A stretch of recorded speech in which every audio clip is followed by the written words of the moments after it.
Hello everyone, thank you for watching the Science of Sales video. In this video, we are going to discuss how do you avoid engaging in a price war. Price war means when two or more companies lowering their prices to beat one another with the objective of gaining market share. But every now and then companies do reduce their prices. So does that mean they are engaged in price war all the time?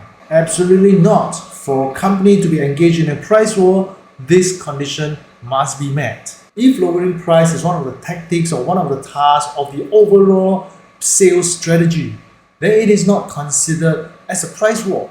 But if lowering price is the only tactics and strategy, then you might be engaged in a price war. But be very careful, sometimes when you do not want to be engaged in a price war, your buyer might influence you to participate in it.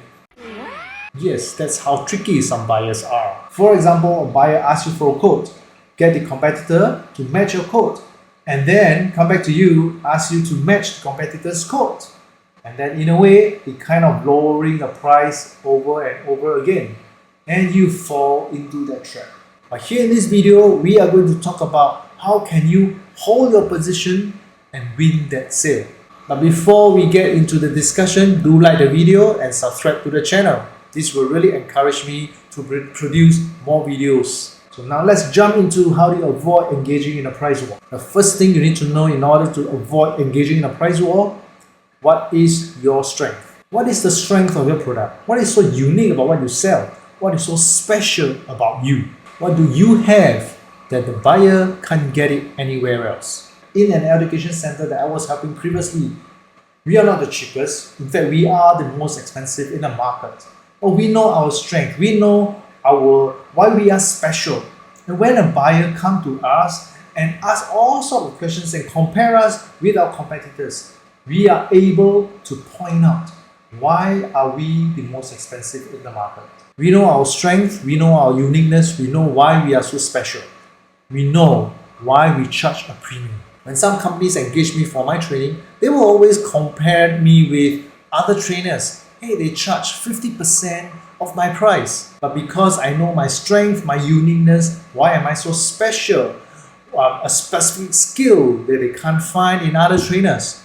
I hold my position.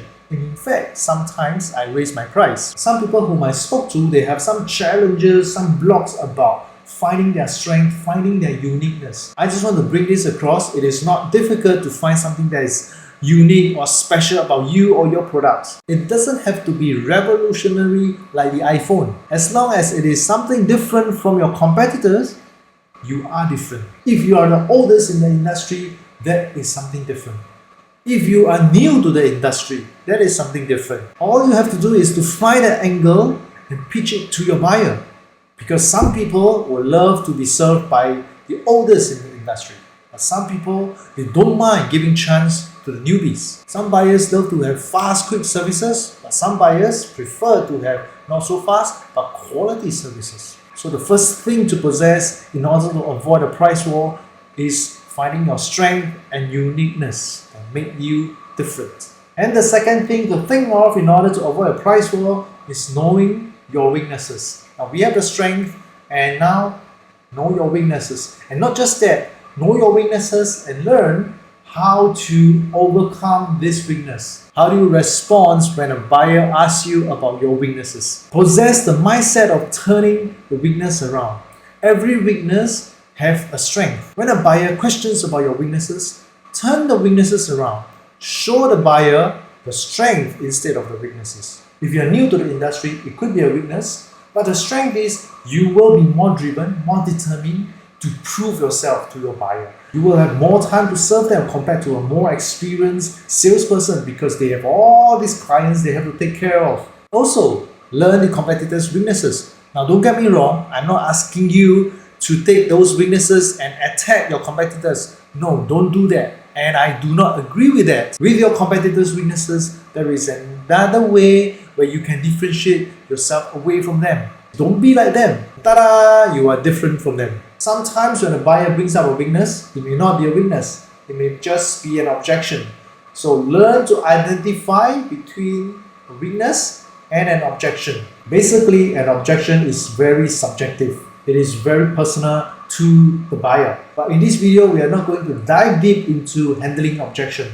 So let's move on to the third point. What if you're selling exactly the same product as your competitors? For example, reams of paper, pens, pencil. How then do you differentiate yourself? So if you're selling products that are the same like your competitors, this third point is for you. So the third thing to take note in order to avoid engaging in a price war is stack up your value. What do I mean by stacking up your value? So I want to buy a MacBook Pro. I went to C store with the specs that I want. They are selling at $2,500. I went to H store with the same specs. They are selling at $2,500. There is no differentiation. How do I make that decision?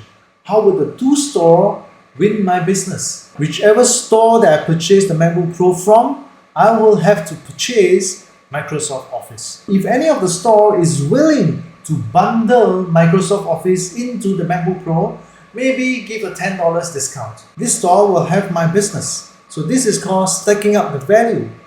Instead of just selling one product, the same product as my competitors, what I need to do is to bundle it up with another complementary product. With the MacBook Pro example, now I'm looking at two different products instead of one.